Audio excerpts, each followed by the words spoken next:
প্রথমবারের মতো দুদেশের বিমান বাহিনীর মধ্যে সরাসরি বৈঠকে অংশ নিতে পাকিস্তানের প্রতিনিধি দল এখন ঢাকায়। বাংলাদেশ বিমান বাহিনীর সঙ্গে গুরুত্বপূর্ণ বৈঠকে অংশ নিতে পাকিস্তান বিমান বাহিনীর একটি প্রতিনিধি দল ঢাকায় রয়েছেন। এই দলের নেতৃত্বে রয়েছেন air vice marshal Aurangzeb Ahmed. ভারতের অপারেশন সিন্দুর চলাকালীন পাকিস্তান বিমান বাহিনীর অন্যতম জনসম্মুখে পরিচিত মুখ ছিলেন air vice marshal Aurangzeb Ahmed. উনিই সে ব্যক্তি যার নেতৃত্বে পাকিস্তান ভারতের রাফাল বিমান সহ বেশ কয়েকটি বিমান ধ্বংস করেছিল। এই প্রতিনিধি দলে আরও রয়েছেন air commodore Shah Khalid, air commodore Abdul Gafur Buzdar, group captain Mohammad Ali Khan এবং উইং কমান্ডার হাসান তারেক আজিজ।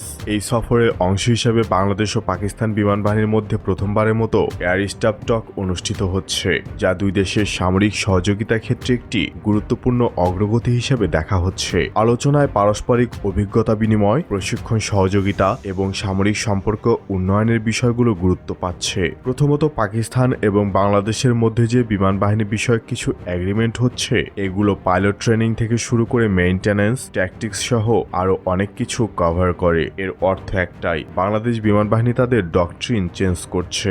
এছাড়া বিশ্লেষকদের মতে এই সফরটি বিশেষভাবে গুরুত্বপূর্ণ কারণ বাংলাদেশ তার লালমনিরহাট এবং বগুড়া বিমান ঘাঁটির অবকাঠামো দ্রুত সম্প্রসারণ করছে, যেখানে নতুন হ্যাঙ্গার, রেডার সিস্টেম, রানওয়ে সম্প্রসারণ, ফাইটার জেট এবং ড্রোন উৎপাদন কারখানা গড়ে তোলার পরিকল্পনা রয়েছে। এর আগে বিগত জানুয়ারিতে বাংলাদেশ বিমান বাহিনীর প্রধান air chief marshal Hasan Mahmud Khan Pakistan সফর করেন এবং পাকিস্তান বিমান বাহিনীর প্রধান air chief marshal Zaheer Ahmed Babar সিদ্দিকের সঙ্গে বৈঠক করেন।